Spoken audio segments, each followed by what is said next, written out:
What is up, YouTube? It's Kingfisher745, and this video is going to cover the heroic battle from Chapter 5, Mission 3, otherwise known as the battle between the Fantastic Three and the UFOs.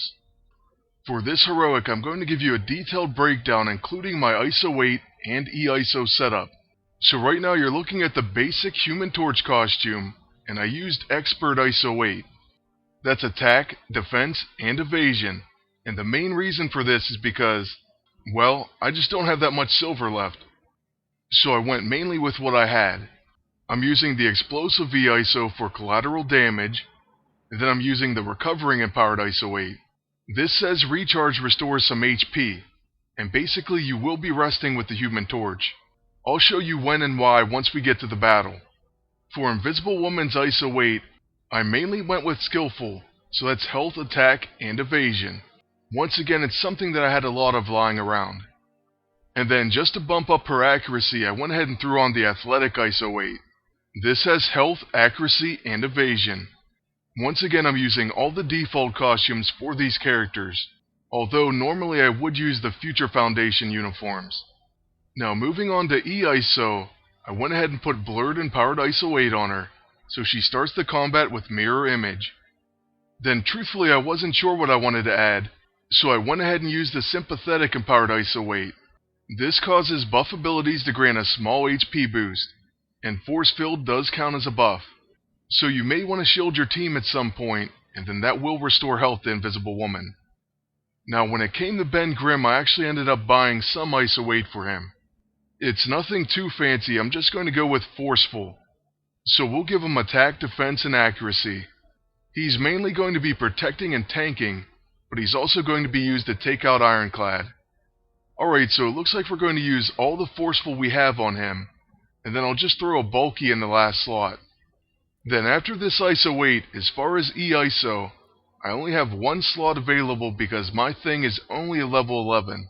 With his Protect ability, he can already gain an extra turn, so I'm really not sure if this is going to stack.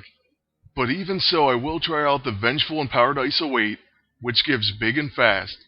This is a chance to get an extra turn when hit while protecting.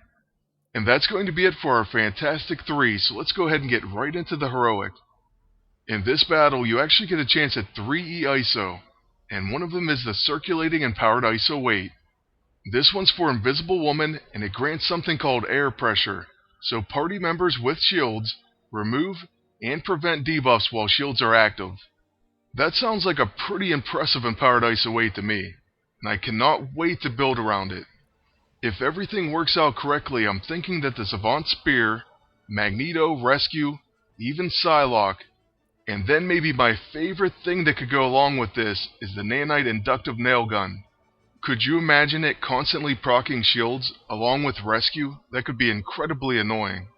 So if you have this E-ISO, please give it a try and let me know. I've noticed at the beginning of this battle, it seems like X-Ray and Vapor always get the first turns. By far the most annoying enemy in this battle was Vapor. As for X-Ray, he's going to use Pulsing Enhancement, and we'll take a look at that in just one moment. Now after Vapor takes all of her actions, it's going to be Thing's turn first. We do end up getting a pretty lucky dodge here, and some things just end up happening for the better. But certainly that's not something you can rely on. What you do want to do with Thing is use Stonewall. This causes him to protect, and then he'll also have a chance to gain an extra turn. Then with Human Torch, I like to start out with a Flame Stream on Vapor.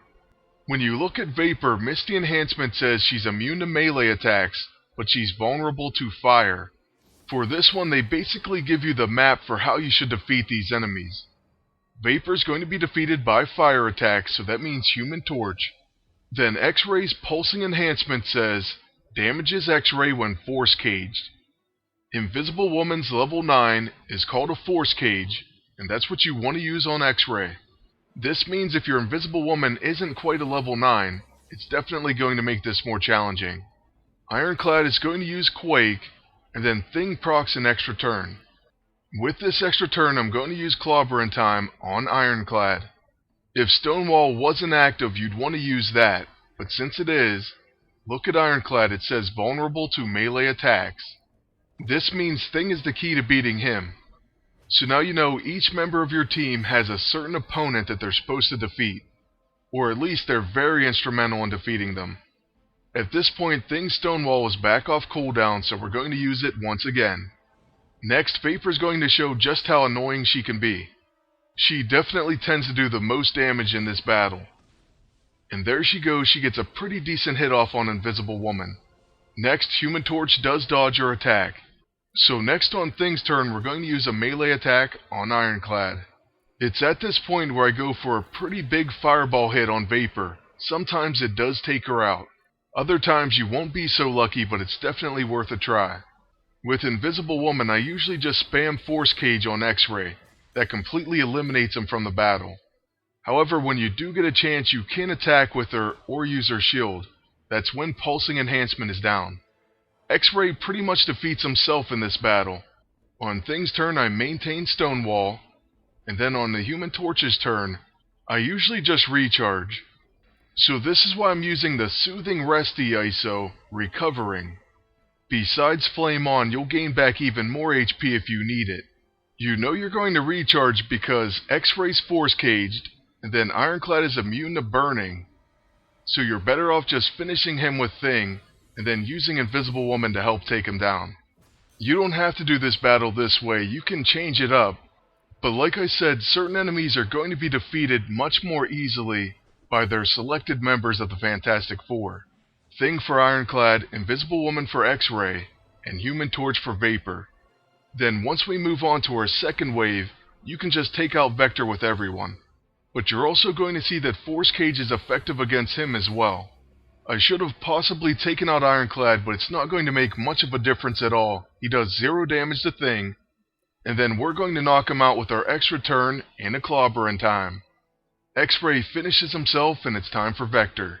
Just to play it safe, I use Stonewall on Thing once again, and then with the Human Torch, we're going to start out with a Flame Stream.